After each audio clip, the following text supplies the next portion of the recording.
New day, it's a new week. Hi, welcome to this video where I'm going to be discussing Heaven's official blessing. And I'll give a review and also talk about some spoilers within the plot at the end of the video. I've split this review up into sections. So I've got, a section on plot, a section on characters, a section on criticisms. So this is the synopsis taken from Goodreads. 800 years ago, Xie Lian was the crown prince of the Xian kingdom, one who was beloved by his citizens and the darling of the world. Unsurprisingly, he ascended to the heavens at a very young age. Now, 800 years later, Xie Lian ascends to the heavens for the third time as the laughingstock of all three realms. On his first task as a god, he meets a mysterious demon who rules the ghosts and terrifies the heavens. Yet, unbeknownst to Xie Lian, this demon king has been paying attention to him for a very, very long time. TLDR, I do really like the novel. I was in two minds about whether I should read it now or wait for the eventual donghua and drama. This is because I'm quite new to Chinese codes and conventions still, so I can find some things quite hard to follow. Even in this novel, I still find myself getting confused between two characters' names. This isn't a criticism on the novel though. I've seen some people leave bad reviews on translated novels because they couldn't follow the characters' names, and I don't think that's right. Mo Shang Tongqiu has really pushed herself with this plot, I think. It's pretty much double the length of GDC, and I think I read in an interview somewhere that Mo Shang Tongqiu only intended for this to be a short novel. You'll see very similar plot points if you've read GDC that are in here too, such as the villains and how the stories progress. I find with Mo Shang Tongqiu's plots, we always have about 2 to 3 arcs of characters doing missions, and then the final arcs tie it all together. I do enjoy the ride with these sorts of novels as we come to grips with the characters and the world. We watch the characters and their stories unfold with each arc, and it really makes you feel attached to their journey. One thing I find Mo Shang Tongqiu is really good at is making quotable lines. She did it in GDC with quotes like "every day means every day." Obviously, props go to translators too for managing to capture the right emotion during the translations. What's my favourite quote from this novel? I mean, the obvious is, "I'm forever your most devoted believer." But then quotes like, "if you want to see me, it doesn't matter what you roll, I will appear." Or, "I might not be able to decide whether the road is easy or not, but whether I walk it is up to me." I just realised all those quotes are from Huacheng. I suppose I should throw one from Xie Lian in there. "If you don't know how to live on anymore, then live for me." I can't show my biases that clearly. Okay, the big question most people are going to ask. Is it as good as GDC? Short answer, yes. Mo Shang Tongqiu has spoken about how she doesn't want these two novels to be compared. I can imagine the amount of pressure she felt when writing this novel, but at the end of the day, most people are going to come across this novel because of GDC. I don't think they should be compared in terms of plot because the worlds and stories are different, but I think the writing is a fair comparison to make. I've seen a lot of people complaining about the writing in GDC, saying that it was poor. I personally didn't think it was too bad, and bear in mind you're reading a translated copy. But Mo Shang Tongqiu has definitely made improvements with how she crafts characters and story progression. I'd say her biggest improvement is the world building. We see a lot more relevant side characters, and her lore is fairly straightforward. If you're reading Heaven's official blessing for the smut, stop now because there isn't any. Bit bitter, but what can you do? The plot makes up for the lack of sex anyway. Mo Shang Tongqiu isn't my favourite writer, but her stories are always so rich that I do think she deserves credit for that. Now, there are certain ways that Mo Shang Tongqiu writes that I don't like. I assume this is how it's written in the original copy. Do call me out if not. So the best way to talk about what I dislike in how she writes is to give an example. She'll introduce characters like a man with funeral garments came into the room, he had long black hair and wore a mask. We know it's White No Face, just say it's White No Face. She did it a lot in GDC and it hurt me then and it hurts me now. There's probably a lot of people who like that style of writing, but for me, if we know who it is, there's no need to be mysterious. If you enjoy reading boy love novels and even just romance novels, I definitely recommend this one.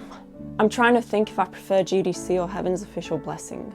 I would say I preferred the characters of Heaven's official blessing, the pace of GDC, and the plots I would put as equal. Because the plots aren't similar at all, it's hard to say one is better than the other because they both have their own strengths and weaknesses. One thing Heaven's official blessing did better than GDC is the backstory. The backstory in Heaven's official blessing is basically, they're split into books, so it's like book 2 and 4 are about the backstory, 1, 3 and 5 are present time. Whereas with GDC, I felt like there wasn't enough backstory in there. So you can see already how Mo Sheng Tongqiu has learned from GDC and has put what she knows into this novel. So from this point on, there will be spoilers ahead. My favourite characters of this whole novel, I would say my top two are the Windmaster and the Rainmaster. I just find their characters so likeable, and the Rainmaster is such a girl crush to me. After those two, I would then say it's Hua Cheng, because his character is so quotable, and even though we don't learn all of his backstory, it's just, you can tell he's such a tragic character and I just want to hug him. Now, there are times where I feel like the characters are too similar. So for example, with Quan Yi Zhen's character in the Windmaster, Quan Yi Zhen was introduced as this dark, sort of morbid, moody character, but then he basically just became the Windmaster's replacement. The way their characters think and the way they talked was just very similar. I would just constantly find myself thinking about how similar Quan Yi Zhen is to the Windmaster. For some reason, of all the twists, the one that caught me off guard was the damn eye in Emming. Like, I didn't put together that there was an eye in the sword and Hua Cheng was missing an eye. Yet, I was figuring out that the Blackwater Demon was the Earthmaster and Junwoo was the antagonist.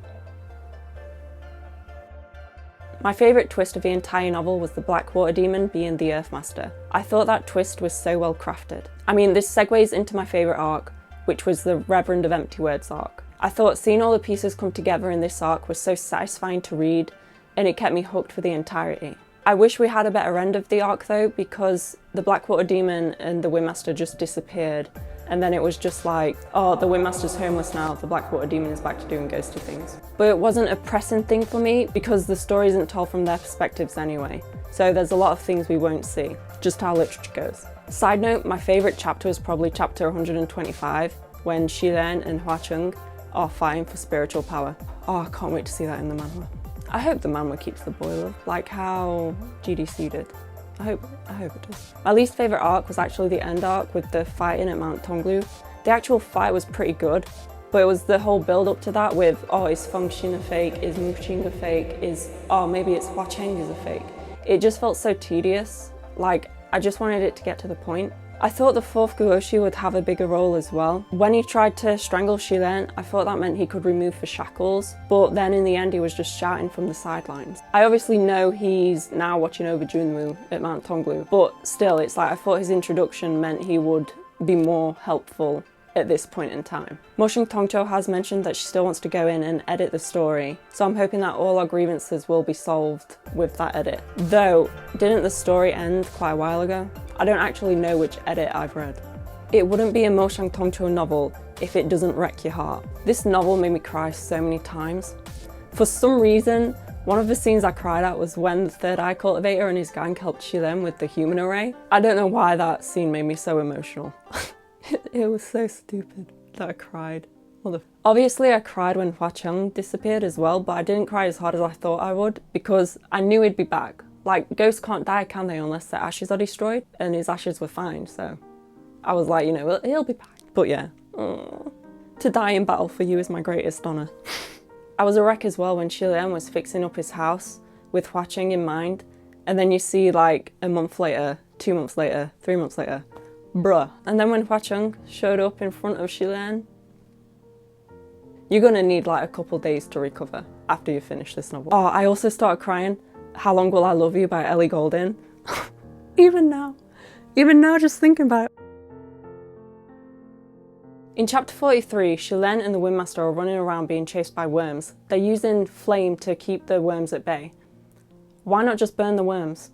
Okay, so to not be affected by the human face disease, you need to commit manslaughter. To me, Xie Lian being stabbed by them wouldn't qualify as manslaughter, because he can't die. Like, it could just be a cultural thing, I don't know, because maybe it's like he's stabbed, he dies, revives, stabbed again. But the way it read, it just seemed like they were just stabbing him and he wasn't even dying. So then I don't understand how that fulfilled the criteria for manslaughter. What happened with the whole fetus spirit backstory? Because from what Zhenlan said, it sounds like she got the child aborted because Fengxin wasn't there. But then why was Muqing involved? Because it's like, I could accept it if it was just Fengxin wasn't there, she got it aborted. But then that whole thing with like Muqing somehow has a hand in it. I I don't really get it. It just felt a bit convoluted to me. Are we really not going to learn Hua Qing's password to his social array? I even read the extras and I was like, you know, they're probably going to say it in here. No, they didn't. I'm really glad I read this novel because it was such a good read. I love me a romance story. I give it 4 stars out of 5. The characters are so likeable and the journey we go on is so fulfilling. Heaven's Official Blessing has got a donghua coming out later this year and is also rumoured to be getting a drama in the next few years. I really hope the writers of the Untamed write the script for Heaven's Official Blessing because they did such a good job. So I'm recording this bit after I started the edit because I realised I haven't talked about the manhua. So there is currently an airing manhua for Heaven Official's Blessing, and wow. Like, if somebody told me that this was a picture book, I would believe them. The art is just incredible. It does jump quite a bit, so you don't really understand what's going on unless you've read the novel. And they have acknowledged that certain aspects of it are quite hard to understand, so the ones who are airing the manhua, they have gone in and added a few more chapters to make it a bit more comprehensible for those who haven't read the novel. The art is done by someone called Star Ember, and wow. It's just amazing. Like, I think it speaks for itself, but the manhwa definitely has some differences to the novel. However, they aren't massive differences. They are just slightly minor things. If you've read the Heaven Official's Blessing novel, I definitely recommend you read the manhwa. If you haven't read the novel, I would probably say to read that first and then read the manhwa, because even for me, I originally started with the manhwa and I didn't have a clue what was going on. And then when I read the novel and then I went back to the manhwa, I got it. I got a lot more. After this novel, I'm going to be reading Scum's Villain, so stay tuned for that review, though it probably won't be coming out anytime soon. My list is immense. Like, I have a lot of stuff to watch and read. I also want to explore more Danmei novels, so I'll try to keep you posted on which ones I'm reading. I say keep you posted, but I don't have any social media, so I don't know, you'll just get a review one day, I guess. So I would definitely recommend Heaven's Official Blessing if you're interested in checking it out. It's a very good story with a very good journey, and the romance is really sweet. It's 244 chapters, but it doesn't actually feel like that when you're reading it. Every chapter is very consistent and there aren't many filler chapters either. And it's like when it slows down, it's really nice because it shows you just like the daily life. If you're new to Chinese codes and conventions, or if this will be your first novel, it'll probably be quite hard to follow. But that doesn't mean it's impossible. It honestly just depends how aware of Chinese culture you are. If you like GDC, you'll probably like Heaven's Official Blessing. Obviously, I've said Mo Shang Tongqiu doesn't want them to be compared, but just know that her writing does get better in this novel. If you have read Heaven's Official Blessing, what's your thoughts on it? Do you have any criticisms? Do you agree with some of my criticisms? Who are your favourite characters? So that's it for this video. See you in the next one. Bye.